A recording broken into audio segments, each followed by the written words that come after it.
सिर्फ 6 महीने में इस कॉपर स्टॉक ने 117% और एक साल में 238% का रिटर्न दिया है। अब तो मार्केट एक्सपर्ट अनिल सिंघवी ने भी इस स्टॉक की जमकर तारीफ कर दी है। आज के एनालिसिस में हम जानेंगे कि इसमें कब पैसा ही रहेगा, जरूरी कि स्टॉक क्या वाकई दमदार है कि सब इतनी तारीफ कर रहे हैं, सब जानेंगे। यानी पूरी कुंडली खुलने वाली है, परत दर परत नई चीज सीखने वाले हैं। और वो ये चीज है कि बेस्ट म्यूचुअल फंड सेलेक्ट करने का प्रोसेस क्या होता है, अगर एसआईपी करनी है तो कौन सा फंड रिटर्न के लिहाज से बेस्ट है। इसलिए आज का वीडियो किसी भी कीमत पर स्किप मत कीजिएगा।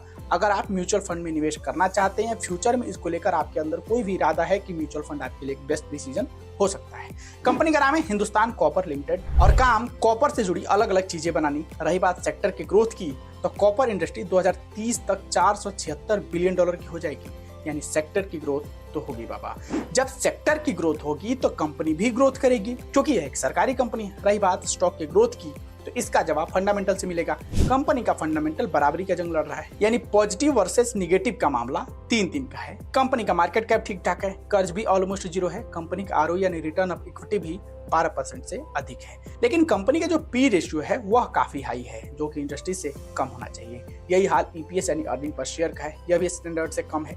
कंपनी डिविडेंड भी नहीं देती है, यानी मामला बहुत ठीक नहीं है। हालांकि क्वार्टरली बेसिस पर जब आप कंपनी के प्रॉफिट रिपोर्ट पर नजर डालेंगे तो मार्च 2024 क्वार्टर में कंपनी को बढ़िया मुनाफा हुआ है, मतलब कि पिछले क्वार्टर से मुनाफा बढ़ा है। फिर भी आप निवेश से पहले मार्केट एक्सपर्ट से जरूर सलाह लीजिए। चलिए फटाक से कहां से म्यूचुअल फंड सेलेक्ट करना है, इसका पूरा प्रोसेस समझ लेते हैं। सबसे पहले आपको सर्च बार ओपन करना है, फिर टिकर ऐप सर्च कर लेना है, इस पहली वाले लिंक पर क्लिक कर देना है। फिर आपके सामने एक नया इंटरफेस ओपन हो जाएगा। थोड़ा सा स्क्रॉल करेंगे तो आपको म्यूचुअल फंड लिखा हुआ दिखेगा, जिसमें आप 1 साल से लेकर 5 साल के बीच का रिटर्न देने वाले फंड को सिलेक्ट कर सकते हैं।